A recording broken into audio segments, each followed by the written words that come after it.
the gluten-free community, and that's the difference between celiac disease and IBS. Diarrhea, constipation, and abdominal pain are the common symptoms of IBS, but they often come along with the celiac diagnosis as well. And Dr. Fanzo, director of the University of Maryland Center for Celiac Research in Baltimore, says that between 5 to 15% of celiac cases were originally diagnosed as IBS. I was repeatedly diagnosed with IBS, and I actually feel like that number, 5 to 15%, is probably much, much higher, because most everyone I talk to says they got a diagnosis of IBS before they were ever diagnosed celiac. So that is something to think about. But there are some differences in this little kind of list which should help for you to understand the difference between. So first you need to look at kind of the last word in each description. One is disease and one is syndrome. IBS stands for irritable bowel syndrome. Celiac disease is more than a sum of symptoms, because a lot of times you can have celiac disease and present with zero symptoms at all.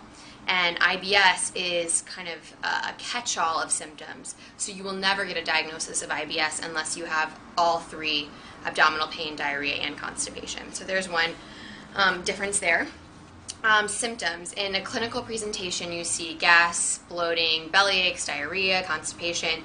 These do overlap between IBS and celiac, but in celiac you see far more symptoms because it is a multi-system disorder. You'll see migraines to dental damage to osteoporosis. Also, lack of symptoms. In celiac, there is this thing called asymptomatic celiac or silent celiac, which is basically the majority of people with celiac are completely asymptomatic. So while they are presenting with no symptoms at all, they are still experiencing villus atrophy and are putting themselves higher risk for cancers and things like thyroid disease and things people with celiac diagnosis are still at risk for. Movement. Normal intestines move with regularity, but with IBS, the bowel is squeezing all the time, causing discomfort, whereas celiac does not directly affect the bowel. It basically damages the lining of the small intestine. And a gluten reaction. And besides celiac, there are two other reactions to gluten. You have a gluten sensitivity and a gluten allergy. A gluten sensitivity presents more like IBS with the gastro symptoms, but doesn't necessarily mean you do have IBS. You could still have gluten sensitivity or even celiac. And a gluten allergy often doesn't actually have any gastro symptoms at all. It's more of a hive reaction. You can go into anaphylaxis. It's much more of a triggered IgA response. And because it's so crucial to have a correct diagnosis between celiac and gluten sensitivity or allergy, you do not stop eating gluten. If you're watching this and you think you want to go gluten-free, don't stop eating gluten before you see your doctor. You cannot get an accurate celiac diagnosis unless you are being exposed to gluten.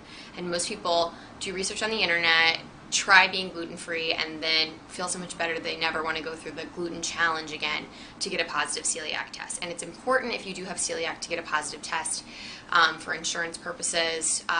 And when you have celiac, you cannot have gluten. With gluten sensitivity, you're going to feel bad, but you're not going to get sick you're not going to do horrible damage to your body from consuming gluten.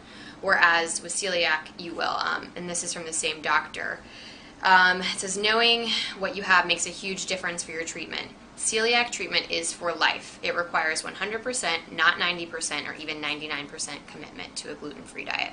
So that's something to think about. Hopefully this clears the difference between celiac disease and IBS up. If you have been diagnosed with IBS, it would be worth a shot going back to your doctor and saying, I really don't know if this is everything, if this is including everything I'm feeling. So hope this helps. So everyone is doing well out there. Thanks so much for watching. As always, it's from Have Not to Have and gluten-free dining and life for that matter.